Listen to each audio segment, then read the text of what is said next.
Assalamu alaikum dear student. Hope you all are fine and completing your home task nicely. This is week 5th. Our today's topic is preposition. Preposition is a position word and it shows the position of noun and pronoun. Now look at the examples. Can you see these 4 pictures? You can see the common ball. Now question is, where is the ball? In picture number 1, ball is inside a box. Now picture number 2. In picture number 2, ball is on the table.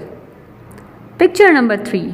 In picture number 3, ball is under the table.